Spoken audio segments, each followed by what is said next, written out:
Having good flexibility is important for everyone regardless of what you do. Even if you don't do any sports, being flexible makes your life more comfortable and just improves your quality of life, especially in sports such as martial arts, because for some reason it's very desirable to be able to kick someone in the face. So in this video, I'm going to run through 6 tips or ways to improve your flexibility. Number 1, static stretching. Now this one is probably the most basic. Static stretching is simply stationary stretching, where you simply hold a position for a certain amount of time. For example, holding a frog split for 30 seconds would be an example of a static stretch. I would recommend doing this every single day. It doesn't have to be intense every day, but if you want to improve that flexibility, some of your stretching sessions will have to push the limits a little bit. Static stretching should be done for about 3 or 4 sets of maybe 30 to 40 seconds holding each stretch. This is like the baseline way of improving your flexibility. It's pretty much what I did amongst other things, but this is kind of what I started with. Number 2, we have PNF stretching.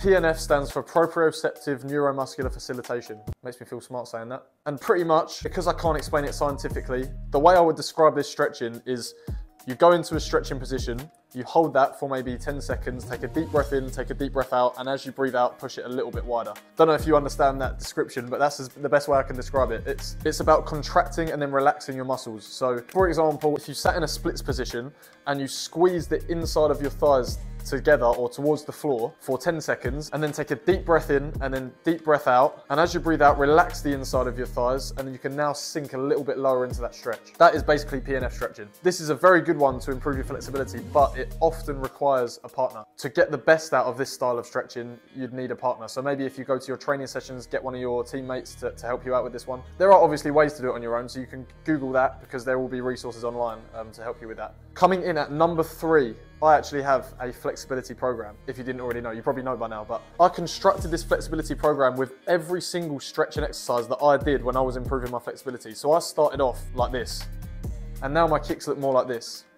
Everything I used to get that transformation, I put into this program. So it's a 12-week stretching/strengthening program, which will target the muscles and joints around your hips and your hamstrings, and will basically open them up and help you drastically improve that flexibility. It's under £10. It's £9.99, which is about $11 or $12, I think, at this current time. So I've tried to make it cheap so that as many people that can get it. So hit the first link in my description if you want to get those effortless kicks and learn directly from the same resources that I used, if you want similar results to me. Number 4, now this one is one that people may not think of too much, but to get flexibility in your lower body, it is also very beneficial to stretch your upper body. For example, your back especially. If you already do routines of hip stretching or hamstring stretching, add in a few back stretches in there. Lower back stretches are very important, as well as upper back stretches, to be honest. And if you are a martial artist looking to get those high kicks, your back flexibility and strength is very important. It is not all about your legs and hips, so think about that. Number 5, sort of coming on from that last point I made, as well as stretching, you have to be strengthening. For kicking specifically, you have to be strengthening the muscles around your joints. Because, for example, if you've got really flexible inner hips, but really weak abductor muscles, which are the muscles on the outside of your hips, you're not going to be able to kick high because your muscles on the outside are too weak to pull your leg up to kick.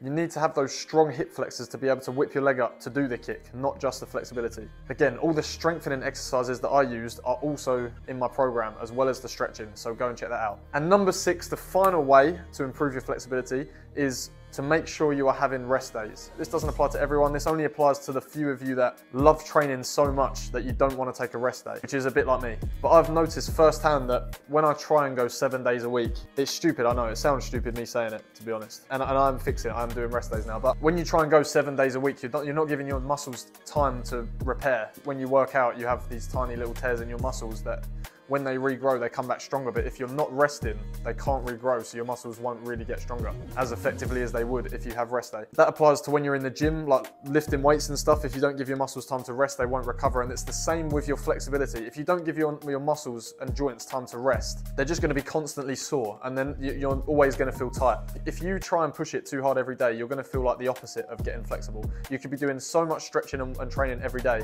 but you could feel like you're actually getting tighter because you're not letting your body heal. So make sure you take those rest days. I would say one rest day per week is fine, maybe 2 if you need it. But there you have it, 6 simple enough ways to improve that flexibility. Now they are simple, but they do also take time. Like flexibility takes time to improve. So Don't go into it thinking you're going to improve in like 2 weeks, because that's not how it works. But stay consistent with it and you will definitely see results. Thank you for watching. I know this was a little bit of a shorter one, but I just wanted to get one out on this topic because I have a lot of people asking in the comments and DMs about flexibility. But yeah, if you are serious about wanting to improve that flexibility, then do go ahead and check out my flexibility program. You will not regret it. If you stick to it properly, it will help you. Thank you for watching. Make sure you like and subscribe if you haven't already. We're really trying to hit 1 million. It's like 878 or 9,000, something like that at the moment. And we need like 120 more thousand to get 1 million. So please subscribe if you haven't done already. I will see you in the next video.